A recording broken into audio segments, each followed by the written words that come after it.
Tips para vivir el culto en tu casa. Prepara tu hogar para participar, creando un ambiente propicio. Toma las medidas que sean necesarias para que nada ni nadie puedan interrumpir este momento. Por ejemplo, silenciar tu teléfono. Hazlo con tiempo, sin afán. Prepárate tú también. Una vez preparado el lugar, ahora te invitamos a que te prepares, ya sea de manera individual o en familia, para tener un encuentro con el Señor. Si estás solo, recuerda que formas parte del cuerpo de Cristo y estamos unidos por el Señor, así que no estás solo. Abre bien los oídos y también el corazón. Dios nos habla por su palabra, así que abre bien los oídos. Participa activamente de las lecturas bíblicas, las oraciones y los cantos. Invita a los miembros de tu familia a participar. Este es su momento para compartir la fe en el Señor Jesucristo con nuestra familia, reconociendo al Señor con nuestros diezmos y ofrendas. Para la entrega de tus diezmos y ofrendas, puedes comunicarte con la iglesia para indicarte cuáles son los canales abiertos para este propósito.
Bienvenidos a una oportunidad más de encontrarnos en este espacio para adorar al Señor, para encontrarnos con el Señor. Y hoy que estamos dando lugar al comienzo dentro de la serie que venimos manejando al tema de una iglesia sana cuida.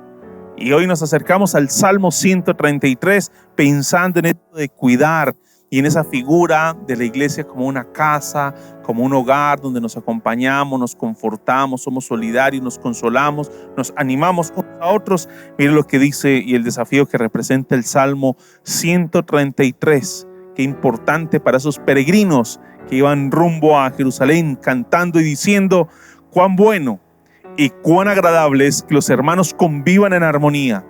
Es como el buen aceite que desde la cabeza va descendiendo por la barba de Aarón hasta el borde de sus vestiduras. Es como el rocío de Hermón que va descendiendo sobre los montes de Sión.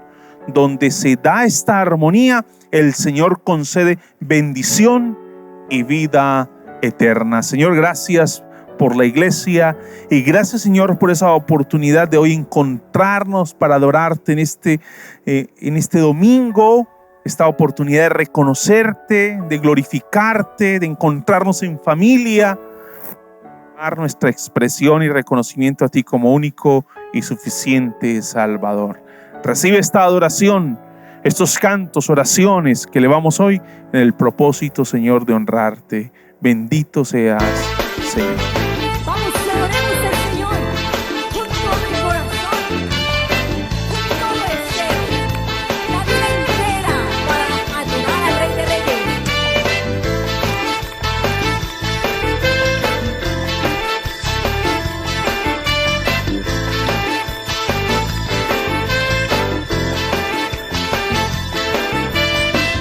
Señor vencedor, el invencible, eres campeón ganador.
eres digno, Señor, de toda exaltación. Dice la palabra del Señor ahí en el Salmo 133, que es el texto con el que hemos venido hoy abordando este tiempo de culto y adoración. Cuán bueno y cuán agradable es que los hermanos convivan en armonía. Parte del propósito de Dios dentro de ese proyecto de salvación, parte de lo que el Señor ha diseñado ha sido la iglesia, como una expresión de su misericordia para nosotros, para podernos rodear, acompañar, ser solidarios unos con otros. Cuando nosotros ofrecemos nuestros diezmos y ofrendas, de esta forma estamos aportando para el extendimiento del reino de Dios y así para el sostenimiento de la iglesia, para que la iglesia pueda cumplir ese precioso propósito de acompañarnos, de rodearnos, de ser solidarios, de confortarnos, de consolarnos, de animarnos unos a otros.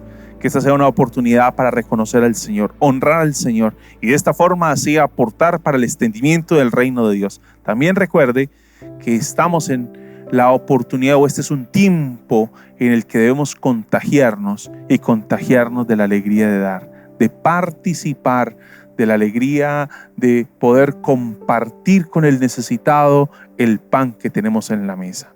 Qué preciosa oportunidad de mostrar esa solidaridad que nos debe caracterizar en ese cuidado que nos está llamando el Señor a tener hoy y durante todo este mes que estaremos meditando.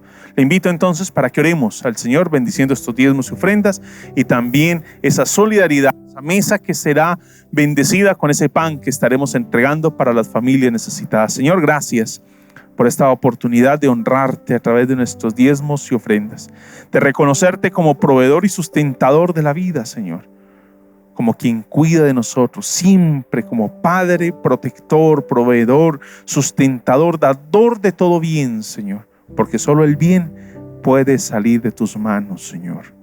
Por eso honramos tu nombre, Señor, y venimos a reconocerte, rogando que estos dineros sean debidamente administrados para el extendimiento de tu reino, sean debidamente administrados para que solo tu nombre sea reconocido, solo tu nombre, Señor, sea proclamado entre todos los pueblos.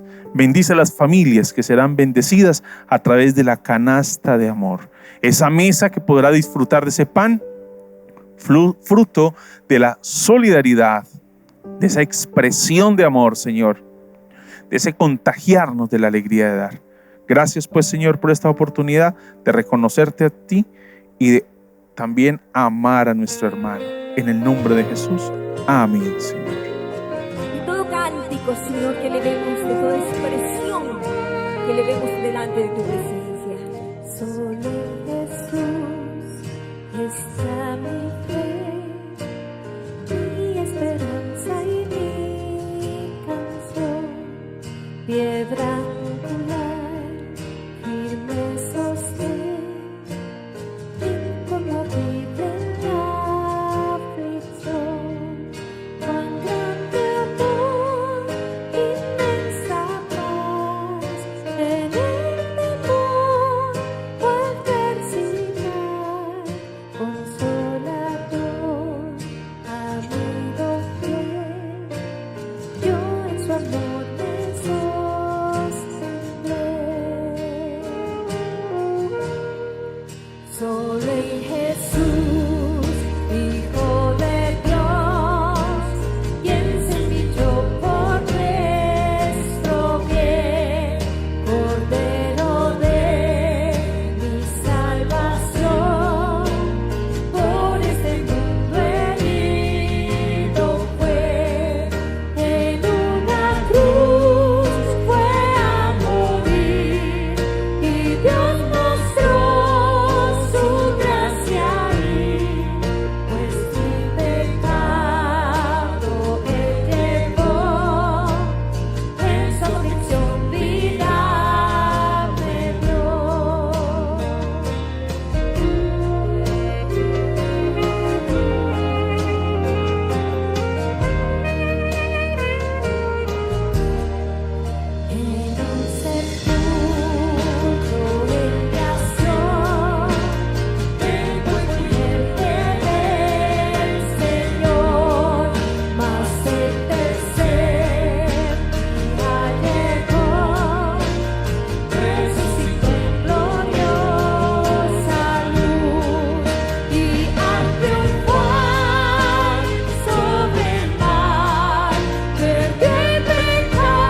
Señor, te damos gracias en esta mañana por tu amor, Dios, por tu bondad y tu misericordia, porque nos permites volvernos a encontrar, Padre Celestial, por este medio para seguir celebrando tus bendiciones, celebrando tu amor, celebrando tu bondad para con nosotros y reconocer, Dios del cielo, que hasta aquí tu mano nos ha fortalecido por tu gran misericordia. Háblanos, Señor, en esta mañana, ministra nuestros corazones, llénanos de ti, Señor, aliéntanos los que están tristes, decaídos, enfermos, Señor, oramos para que en esta hora, por tu gracia, tú les levantes, tú les consueles, tú les confortes, Señor, tú les sanes, en el nombre de Jesús, amén y amén. Mis amados hermanos, continuamos con nuestra serie titulada Las características o los propósitos de una iglesia sana. ¿Cómo se configura una iglesia sana? Hemos estado viendo durante estos meses que una iglesia sana adora, una iglesia sana enseña, y durante este mes de mayo estaremos hablando de que una iglesia sana cuida. Una de esas características de la iglesia sana o de la iglesia saludable es el cuidado que se tienen los unos a los otros. Y es que la iglesia es como una casa donde nos confortamos y nos estimulamos a una espiritualidad sana. La iglesia es como una casa.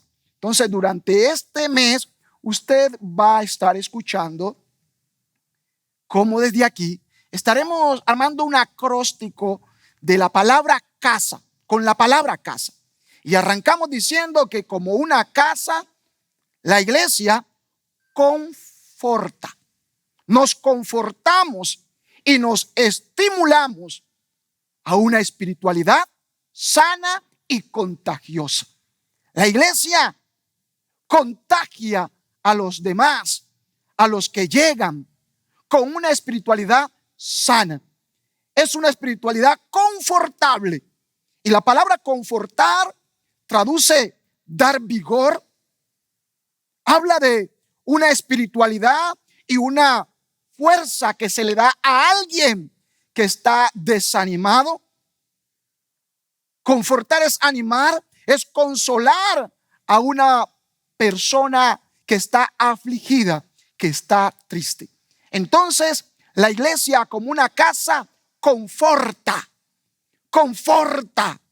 estimula a una espiritualidad sana. Una espiritualidad donde todos vengan con gozo a celebrar y a glorificar al Señor. Todos se contagian de la alegría de estar en la casa del Señor. La casa es un lugar donde nos apoyamos, donde nos encontramos para consolarnos, para estimularnos, para darnos amor, para darnos cuidado, atención, pero también para brindarnos corrección. Todos nosotros, cuando estamos lejos de casa, no vemos la hora de llegar nuevamente, de estar allí con quienes nos aman. El padre de familia, cuando viaja por algún asunto de trabajo, cuando un miembro de la familia sale a otro lugar, por muy bonito que sea el lugar elegido para vacacionar, todos miembros de la familia están pensando cuándo llegará la hora, cuándo llegará el momento de poder estar en casa. Cuando llegamos al lugar de trabajo, queremos retornar a casa, porque en casa nos encontramos con esa familia que nos quiere, que nos respeta, que nos valora, que nos cuida. Si estamos en el estudio o donde quiera que estemos, anhelamos regresar a casa, porque casa es el lugar más cálido, más confortable, donde vamos a ser cuidados, donde somos amados y estimados, donde podemos vivir ese espacio auténtico, mostrando quién realmente somos. Pero también en casa están quienes nos conocen muy bien y quienes no se ahorran palabra para corregirnos.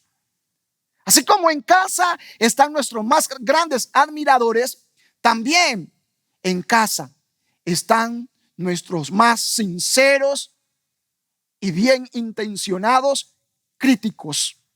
Aquellos que nos conocen tan bien y que nos aman tanto que pueden corregirnos. Y por mucho que nos enojemos, tenemos que reconciliarnos. En algún momento nos reconciliaremos. La casa como el lugar donde nos apoyamos, donde nos encontramos para edificarnos.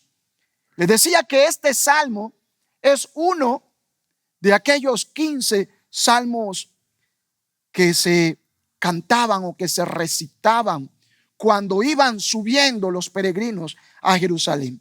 Nos encontramos con el primero, que es el Salmo 120. Y en este Salmo 120, el salmista nos va a hablar de la hostilidad del mundo. Ese mundo hostil donde el ser humano que no ama a Dios le hace la guerra a aquel que sí ama a Dios y desea tener ese encuentro con Él. Y cómo este salmista, este creyente, inmerso en ese mundo hostil, no ve la hora de salir de allí. Y luego nos encontramos con el Salmo 122, donde el salmista nos habla de la alegría de estar en la casa del Señor. Yo me alegré con los que me decían: a la casa del Señor iremos.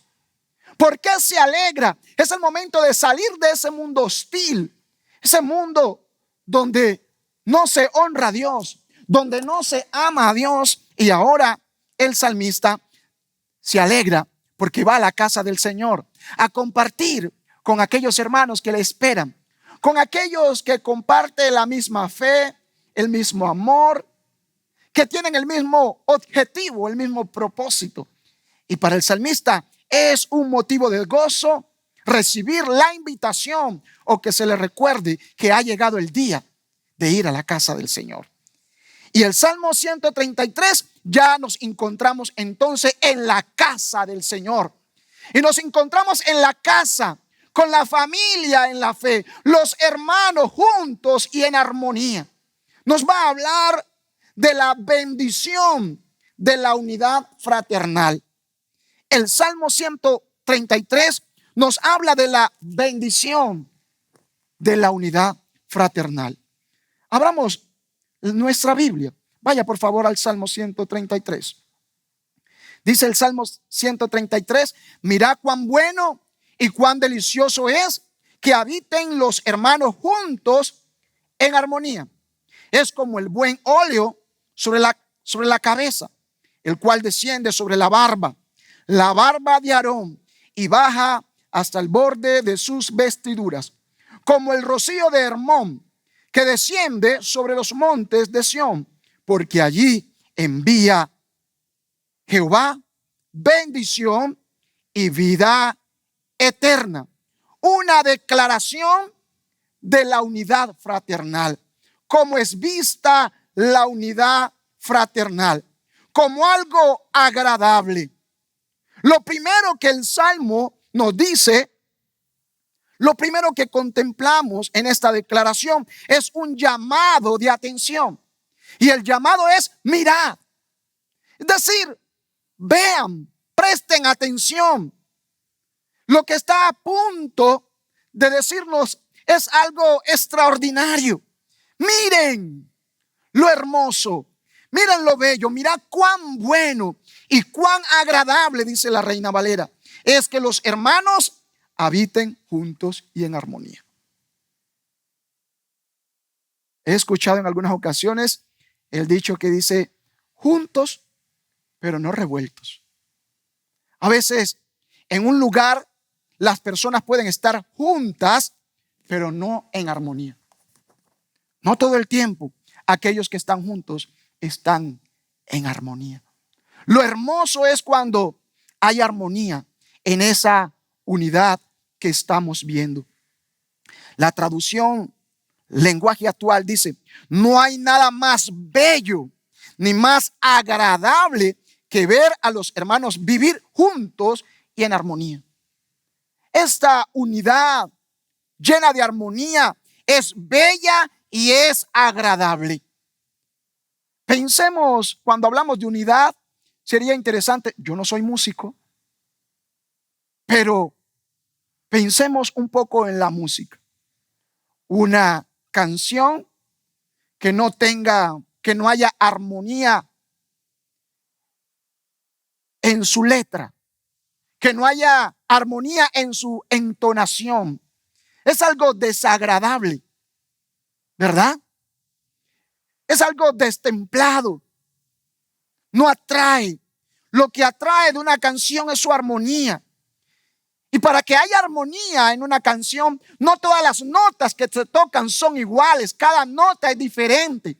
Cada una contempla o conserva más bien sus características propias, pero sin perder sus características propias de cada nota de la canción. Están puestas en un equilibrio tal que cuando se toca cada una en su tiempo y en la correcta proporción, hacen que lo que el auditorio escuche sea algo bello, algo hermoso, algo en lo cual el oyente se deleita. Lo hermoso de la unidad es cuando ésta mantiene la armonía de los miembros que la componen. La unidad y la armonía son los elementos perfectos que hacen que la iglesia se conforte y se estimule desarrollando una espiritualidad sana y contagiosa. La unidad y la armonía son un complemento. Eso es lo que hace que la iglesia pueda confortarse, que los miembros, como en una casa, se conforten, se den ánimo. Y hablamos de que confortar es dar vigor, es dar fuerza a alguien que las ha perdido, es animar al desanimado. Confortar es consolar a una persona afligida. Cuando hay armonía en la unidad de la iglesia se conforta. Los miembros de la iglesia se están confortando, animando, fortaleciendo, recibiendo vigor cada día. Y ese confortar de la iglesia, como la iglesia se está confortando, como la iglesia se está animando, como la iglesia se está cuidando mutuamente, es lo que hace que los demás, que las personas que pasan, que quienes nos observan, se contagien de lo mismo y quieran decir: yo quiero estar allí. Yo quiero estar en esa casa donde se confortan. Yo quiero estar en esa iglesia donde se confortan. Yo quiero estar en esa iglesia donde se cuidan. Los miembros se cuidan y parte del cuidado es que se confortan mutuamente. Se confortan, se dan ánimo, se dan estímulo, se aman. ¿Por qué es tan agradable que los hermanos habiten juntos y en armonía? Porque compartimos la misma fe, porque es el lugar donde se aman y se alegran con la presencia del otro, porque comparten tristezas y alegrías. Pero también es el lugar donde me exhortan, donde me enseñan, donde me disciplinan, donde me corrigen, para que haya una verdadera armonía, una verdadera unidad con armonía dentro de la iglesia. No es suficiente solamente con darnos y recibir amor y tolerancia. Es muy importante, es vital que haya también exhortación, que haya también corrección, que haya también disciplina. La iglesia es como una casa, y ser una familia, un hogar, va a consistir en ello, en darnos el suficiente estímulo, el suficiente amor, lo cual haga que los que no están dentro de esta casa quieran estar, pero también tener la suficiente madurez para corregir lo que está mal, para disciplinar, para ayudar, para exhortar al que está mal dentro de la casa, para que la unidad realmente pueda ser una unidad la cual Dios vea con agrado. Se requiere que haya corrección, se requiere que haya enseñanza, exhortación. El salmista dice que eso es bueno y delicioso. Este texto que la Reina Valera traduce como bueno, mira cuán bueno y cuán delicioso es. Lo bueno también se puede traducir como algo provechoso, beneficioso, aquello que es apropiado para llegar a un fin, aquello que produce bienestar. Eso se traduce como algo bueno, algo que es benéfico, algo que es provechoso. Estar en unidad y armonía es provechoso para glorificar a Dios, para ser testigos en esta generación de las maravillas de Dios, del poder de Dios. Necesitamos estar en unidad, en armonía. Es provechoso para la misión que tiene la iglesia de ir y predicar el evangelio. Es provechoso la unidad y la armonía del cuerpo de Cristo. Porque si no hay armonía, si no hay unidad y armonía en la iglesia, en la familia, en un negocio, en una empresa, en un país, en una ciudad, en una relación, eso está destinado al fracaso. Si no hay unidad en la casa, si no hay unidad y armonía en el matrimonio, si no hay unidad y armonía en la iglesia, en el ministerio, por muy prometedor que esto sea, está condenado al fracaso. El Señor Jesús lo dijo: una casa dividida no puede permanecer en pie, igual que un reino dividido no prosperará. Un reino dividido no va a prosperar. Una casa dividida no se puede sostener en pie. Se requiere que los miembros que componen esta casa, esta familia, este ministerio, esta iglesia, permanezcan en unidad. La unidad logra grandes cosas. Usted recordará en la construcción de la Torre de Babel, vio Dios que los seres humanos eran uno, tenían un mismo sentir, estaban en un mismo espíritu, estaban unidos en un mismo propósito. Y Dios, para que el hombre parara la labor, la obra que había empezado a hacer, Dios tuvo que decir: descendamos y confundamos su lengua, confundamos su idioma, que ya no piensen más, que ya no se puedan entender, que no se puedan entender, que no hablen el mismo lenguaje. Cuando el ser humano no se entiende, se divide. Se divide. Amados, un pueblo, una iglesia, un hogar, un matrimonio unido es arrollador. Tiene grandes bendiciones. Obtiene grandes victorias. Obtiene grandes victorias. El emperador Julio César, una de sus máximas o sus frases célebres: divide y vencerás. Y con esta frase muestra cómo es importante para mantenerse en el poder. Es necesario mantener las fuerzas divididas, que no se unan, que las fuerzas, que los pueblos, que las personas estén divididas. Es más fácil que el mal haga estrago. Es más fácil gobernar para estos políticos que piensan en sus propios beneficios, gobernar si el pueblo está dividido. Cuando el pueblo está unido, cuando la iglesia está unida, la iglesia va a poder cumplir la misión a la cual ha sido llamada. La iglesia puede cumplir el propósito de Dios. La iglesia alcanza las metas que Dios le ha trazado. La iglesia se mantiene en victoria. Cuando la iglesia está unida, la iglesia es poderosa en Cristo, en esa unidad que Dios le ha dado.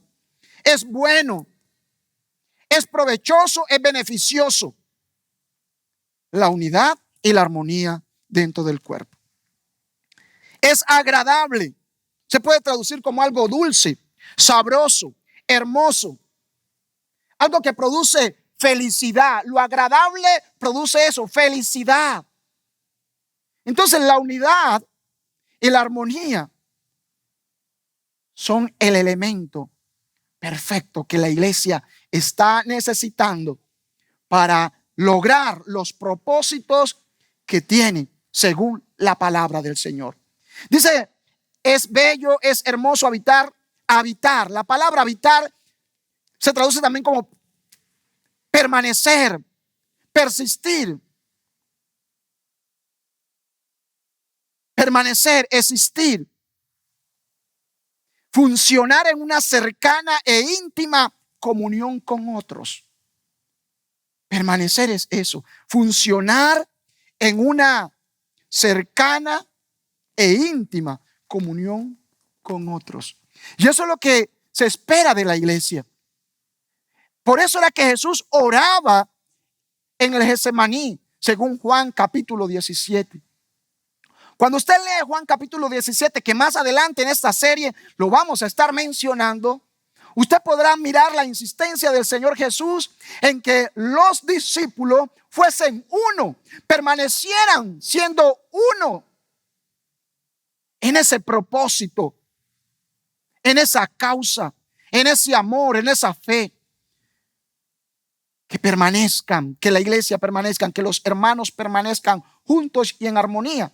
Es algo bueno, beneficioso. Bueno, porque da testimonio de quién es el que gobierna en la iglesia, Cristo.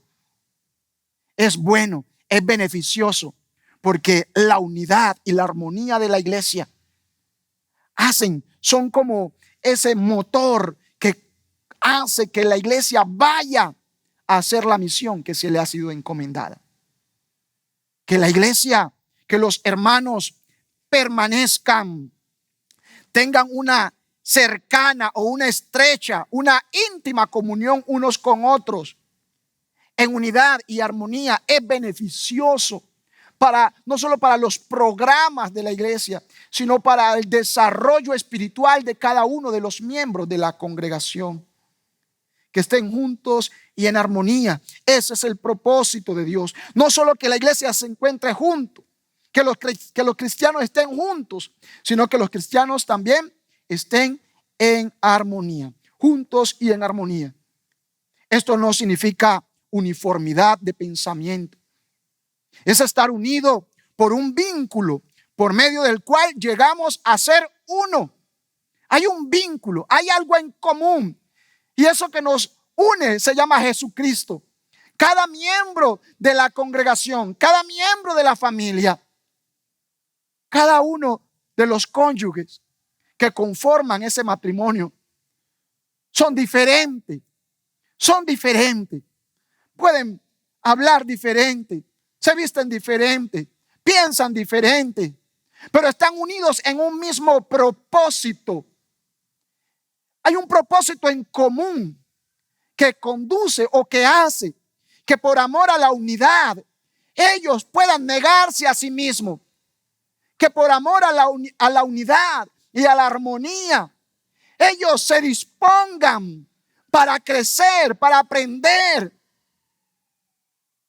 Porque la unidad y la armonía tienen sus propios enemigos. La unidad y la armonía tiene sus propios enemigos. Vamos a ver más adelante esto. La importancia de la unidad y la armonía es el primer punto. Y allí se nos da una declaración. Es tan importante, es tan delicioso, es tan provechoso. La unidad y la armonía son algo provechoso. Y el salmista, en segundo lugar, los va a comparar. Utiliza dos imágenes, dos cuadros muy hermosos, muy especiales, para fortalecer esa declaración que ha acabado de hacer en el versículo 1, tocante a la unidad y a la armonía. Para fortalecer esa declaración de lo que es la unidad, de lo hermoso, de lo bueno, de lo beneficioso de la unidad, va a utilizar dos ilustraciones. Él las compara con dos imágenes del Antiguo Testamento muy interesantes. Hay una doble en el versículo 2 y 3, hay una doble comparación.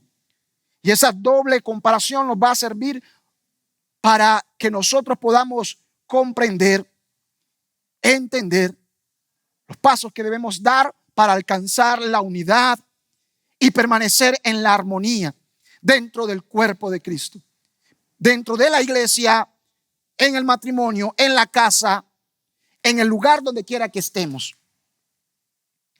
El primero es que el salmista utiliza una imagen en esta ilustración, y esta imagen es la imagen de Aarón y Moisés. Cuando nos dice en el versículo 2, es como el buen óleo. En otra versión dice, es como el aceite de la unción sobre la cabeza, el cual desciende sobre la barba de Aarón y baja hasta el borde de sus vestiduras. ¿Qué tiene que ver Aarón con esta unidad, con este beneficio de la unidad y la armonía? ¿Qué tiene que ver el aceite? Aarón, el aceite siendo derramado en la cabeza de Aarón. ¿Qué tiene que ver esto con lo beneficioso de la unidad y la armonía entre los hermanos, en la familia, en la empresa, en el ministerio o en una sociedad? ¿Qué tienen que ver? Pues mucho. Tienen que ver mucho. Yo quiero que pensemos y vayamos brevemente. De pronto no leeremos muchos pasajes, pero por lo menos pensemos, porque usted conoce bien la historia. Cuando el pueblo de Israel sale de Egipto, ellos avanzan por el desierto y llegan hasta el monte Sinaí. Moisés sube al Sinaí, el pueblo se queda acá en las faldas del Sinaí a cargo de Aarón. Y mientras Moisés está arriba en el monte hablando con Dios, Dios le está dando instrucciones. Dentro de las instrucciones que Dios le da a Moisés, capítulo 29 de Éxodo, versículo 7, Dios le dice: luego lo ungirás derramando el aceite de la unción sobre su cabeza. Dios está hablando de la consagración, del llamado y la consagración de Aarón para el ministerio sacerdotal, tanto de Aarón como de sus hijos.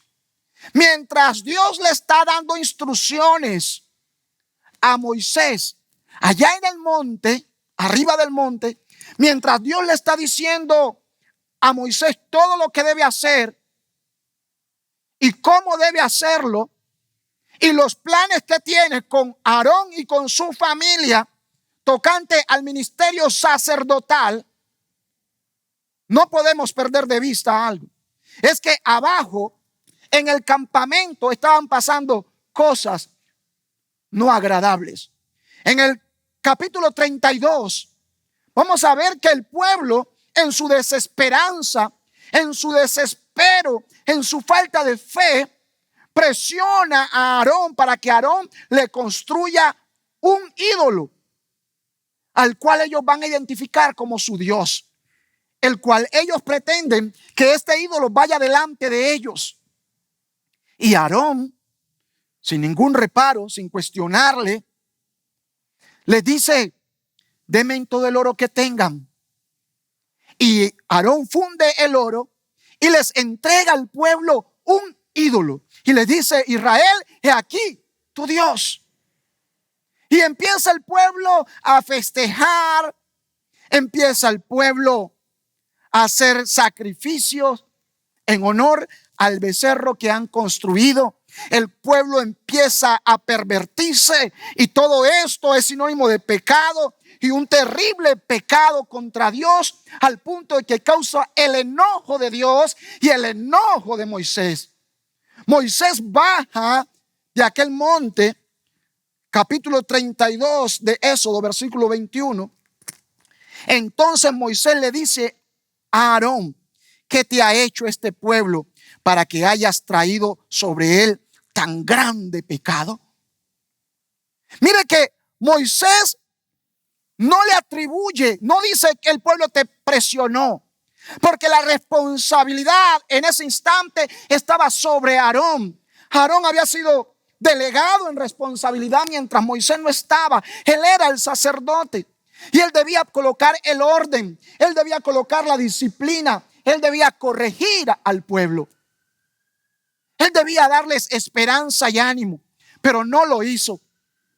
Y su acción fue tomada como un terrible pecado, porque él se prestó a los deseos de este pueblo. Él ejecutó. Pero ¿qué tiene que ver todavía? ¿Qué tiene que ver todo este contexto, toda esta historia de este gran incidente? ¿Qué tiene que ver con la unidad? Mis amados, mucho, mucho. Porque si seguimos leyendo el libro de Levítico, capítulo 8, versículo 12, ya Moisés ha bajado del monte. Ya Moisés está ejecutando cada una de las tareas que Dios le ha encomendado. El versículo 12 del capítulo 8 de Levítico dice: luego, para consagrar a Aarón, lo ungió, derramando sobre su cabeza el aceite de la unción. ¿Por qué esto tiene que ver con la unidad? ¿Por qué el autor, por qué el salmista, hablando de la unidad que es agradable, que es provechosa, que es beneficiosa, por qué involucra el aceite derramado sobre la cabeza de Aarón? Es decir, ¿por qué nos recuerda el instante de la consagración de Aarón y de sus hijos al ministerio sacerdotal? Porque es que por este incidente casi le cuesta la vida a Moisés y al mismo Aarón. Este incidente hace que Dios se enoje con su pueblo, de que Dios no quiera ir delante de su pueblo. Pero a pesar de esto, Moisés intercede por Aarón, intercede por el pueblo, sube nuevamente al monte y está delante de Dios para interceder por su pueblo. Y luego Moisés no guarda rencor, sino que viene y derrama aceite sobre la cabeza de Aarón. Mis amados, la unidad, para vivir, para disfrutar de la unidad y la armonía, esto se logra, la unidad y la armonía de los creyentes o en una familia se logra por medio del perdón y la reivindicación al hermano que ha fallado. La unidad y la armonía en la iglesia, en el hogar, en el matrimonio, en una sociedad, en cualquier comunidad, se logra mediante el perdón y la reivindicación. Entonces, en este momento en el cual se nos está hablando del valor, de la importancia, de la belleza, de la pertinencia de la unidad, es importante traer a colación un evento que fue doloroso, un evento que fue triste, un evento que casi termina en tragedia o termina en tragedia porque son muchos los muertos que hay por causa de ese pecado en el cual Aarón ha participado de manera activa. Pero a pesar de que Aarón ha participado de manera activa en este pecado, hay perdón porque se le unge, se le derrama el aceite. Vemos a ese Dios que perdona, que restaura, que reivindica aún al que ha pecado. Para que haya unidad es importante que trabajemos en el perdón dentro de la familia. ¿Cuántos hogares están divididos porque alguien en el hogar falló? Falló papá, falló mamá, fallaron los hijos. y todavía no se ha perdonado la ofensa. ¿Cuántas familias, cuántas casas se dividieron después de un error, después de un pecado de uno de sus miembros? ¿Cuántos ministerios, cuántas iglesias se han venido abajo, se han dividido, se han fragmentado después de que un miembro de la congregación pecó? No se pudo perdonar, no se pudo reivindicar al pecador. Y entonces se le excluyó. Pero aquí nos está hablando el texto que la unidad y la armonía es algo provechoso, de lo cual Dios se agrada. Es provechoso para cumplir el plan y el propósito de Dios. Pero esa unidad tiene sus propios enemigos. La unidad y la armonía de los creyentes son tan agradables como ver el momento cuando Moisés estaba ungiendo a su hermano Aarón, a pesar del incidente anterior.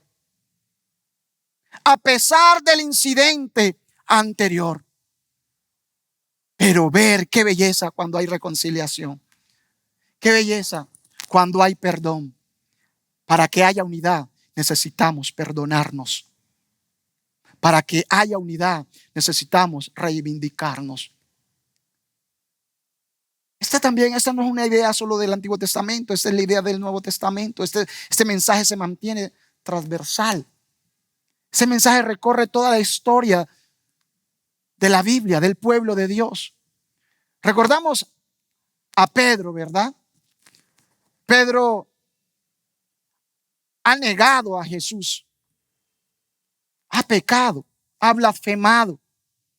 Pero cuando Jesús resucita, se le aparece a todos y entre ellos se le aparece a él.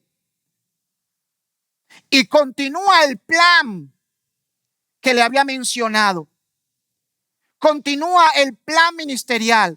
Continúa la asignación que le había dado antes de que fallara. Antes de que Pedro negara a Jesús, tenía una asignación, había un propósito en él. Jesús lo había llamado con un propósito. Y cuando Pedro falla, cuando se encuentra nuevamente con Jesús, Jesús le afirma, lo reivindica en ese propósito. El perdón es importante. La reivindicación es importante para mantener la unidad del cuerpo de Cristo. La iglesia se divide por falta de perdón entre sus miembros. El matrimonio se acaba o se rompe por falta de perdón en los cónyuges. El hogar, la casa se desbarata, se divide por falta de perdón y de reivindicación en sus miembros. La segunda imagen que usa el salmista para hablarnos de lo provechoso de la unidad y de la armonía entre los creyentes es la imagen del monte Hermón y del monte Sión. Que a propósito, Sión más que un monte es una colina en comparación con lo que es el monte Hermón. El versículo 3 dice, es como el rocío de Hermón que desciende sobre los montes de Sión. El monte Hermón es uno de los montes más hermosos. Es un monte muy famoso por su belleza. Algunos poetas se inspiran en él para componer poemas, canciones, poesías. El monte Hermón es el más alto de un conjunto de 3 grandes montañas que hay en la cordillera del Antilíbano, situándose a una altura de 2.814 metros de altura sobre el nivel del mar.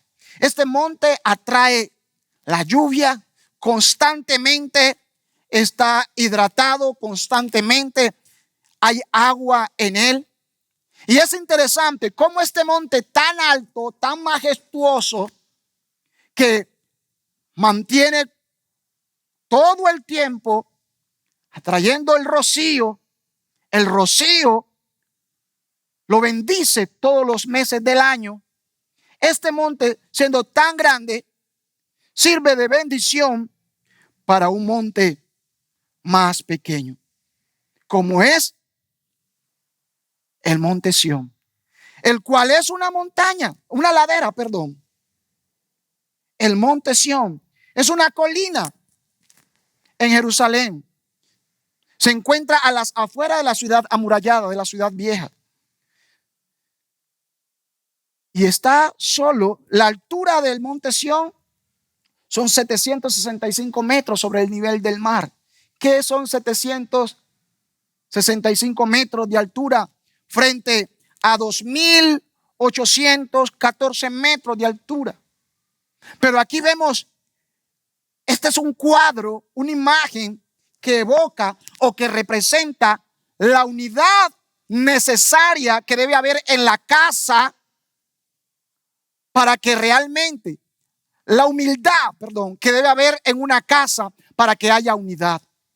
Para que haya unidad en una casa es necesario que haya perdón, pero también es necesario que haya humildad para que el grande le sirva al pequeño, para que el uno le sirva al otro. Es interesante ver cómo este monte, siendo tan alto, es un canal de bendición a una colina, a un monte mucho más pequeño que él. ¿Cómo le sirve? La humildad y el servicio aportan a la unidad y la armonía en la iglesia, en la casa, en el ministerio, en la familia. Necesitamos cultivar la unidad y la armonía en las familias, dentro de la congregación. Muchas veces hay personas que se quejan y dicen, es que en la iglesia no hay unidad, en mi casa no hay unidad, en mi empresa no hay unidad. Para que haya unidad necesitamos perdonar al otro. Necesitamos renunciar a nuestro derecho a la retaliación. Ese es el perdón. El perdón es la renuncia consciente al derecho de la retaliación que tengo. Para que haya unidad y haya armonía, necesitamos ser humildes para servir, hermanos sirviendo a hermanos, no importando el rango, no importando los años, no importando el estrato social, los títulos. Es ver aquí cómo esta montaña, este monte tan majestuoso le sirve a esta pequeña colina que era el monte de Sión. Pero de allá descendía la bendición. Del más grande descendía la bendición para el más pequeño. Del más grande, del más importante, descendía el perdón para el pecador, para el que ha fallado, para el humilde. ¿Cómo nos estamos cuidando? Una iglesia sana se cuida mutuamente, confortando a sus miembros, es decir, fortaleciendo, animando, apoyando, ayudando, para que podamos y estimulando a vivir en armonía, de tal manera que esto sea algo contagioso para las otras personas. Que la gente pueda mirar que aquí hay amor, que la iglesia es una casa y como casa se conforta. Como casa se confortan, los miembros se confortan. ¿Cómo se confortan estos miembros? Dándose vigor, dándose fuerza, animándose mutuamente, consolándose mutuamente cuando se sienten afligidos, perdonándose, siendo humilde para servirse mutuamente. Finaliza el versículo 3 hablándonos entonces de los resultados de la unidad. La unidad y la armonía de los creyentes se logran por medio de la humildad y el servicio. Nos muestra el monte Hermón con el monte de Sión. Los resultados de esta unidad y esta armonía hace que Dios derrame grandes bendiciones sobre el lugar donde se vive de esta manera. La parte B del versículo 3 dice: donde se da esta armonía, el Señor concede bendición y vida eterna. La unidad es algo muy preciado, pero muy difícil de obtener. Para disfrutar de ella, la iglesia como cuerpo de Cristo necesita perdonar, restaurar, reivindicar, ser humilde, servir, exhortar, aconsejar, amonestar, amar de manera sincera al otro. Recordemos entonces que la unidad y la armonía tienen sus propios enemigos, como es el rencor, el orgullo, el resentimiento, la amargura, el chisme y muchas otras cosas más que llega Satanás y siembra en los corazones para dividir a los miembros, tanto de la familia, de la sociedad, como de la iglesia.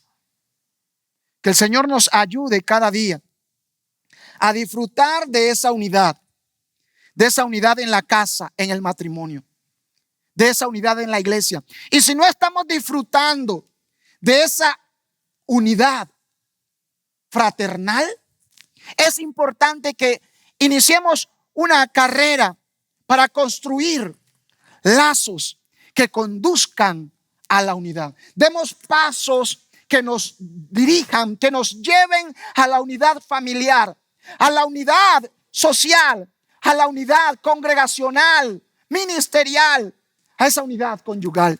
Demos esos pasos, y esos pasos son el perdón y la humildad.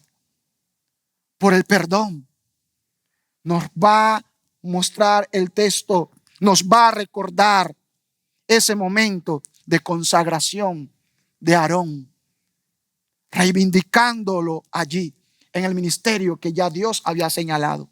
Y aunque su pecado ameritaba que él perdiera aquel llamado, Dios en su misericordia y por el perdón le reivindica y le confirma el llamado. La humildad que nos expresa el cuadro del monte Hermón frente a la necesidad del monte de Sión, una pequeña colina que es bendecida por un monte mucho más alto. Cuando vivimos en una sociedad donde el más grande quiere aprovecharse del más pequeño, donde el que se cree más fuerte busca beneficiarse del débil, la iglesia como una familia, como una casa que se construye y que sus miembros habitan juntos y en armonía. La iglesia, el más fuerte en la iglesia no se sirve del más pequeño, sino que el más fuerte, el más maduro en la iglesia sirve al más débil. Sirve con humildad al más débil. Que el Señor nos ayude a construir esa unidad que Dios bendice. Allí donde está ese tipo de unidad, allí la bendición de Dios llega, se derrama. Que el Señor nos ayude. Le invito a que incline su rostro y demos gracias al Señor. Padre, en esta mañana te alabamos, te adoramos y te bendecimos.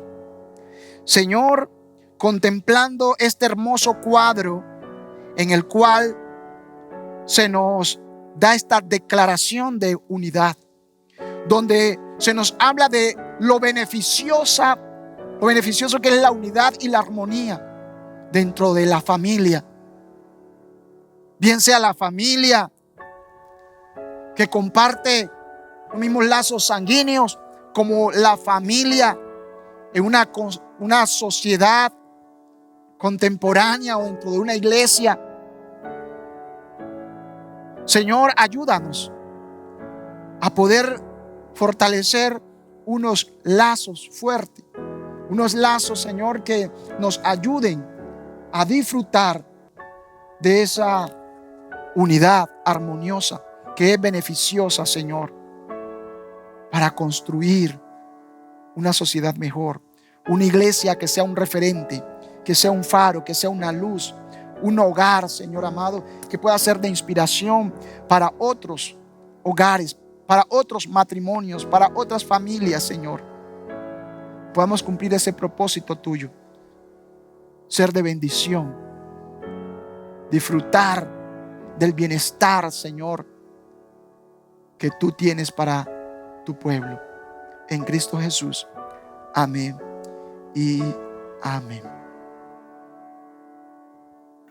Bueno, mis hermanos, gracias, pastor, por el llamado que nos ha hecho el Señor, y hoy a través del Salmo 133, cómo nos ha exhortado el Señor a cuán bueno y cuán agradable es que los hermanos convivan en armonía. Ese llamado a hacer de este espacio, de la iglesia, de la comunidad, un espacio para apoyarnos, ser solidarios, animarnos, consolarnos, confortarnos unos a otros. Que este espacio sea esa casa, ese hogar donde podamos acompañarnos unos a otros. Recuerde entonces que nuestras congregaciones están abiertas para que usted pueda participar de manera presencial de los cultos. También virtualmente nos podrá acompañar, pero nada podrá cambiar la realidad de compartir unos con otros de manera presencial. Por favor, no se levante allí donde está sin primero tomarse un café con los suyos y meditar qué ha sido el llamado, el desafío del Señor a través de la palabra en esto que hemos llamado una iglesia sana cuida. Nos confortamos unos a otros. Un abrazo y una semana llena de bendiciones.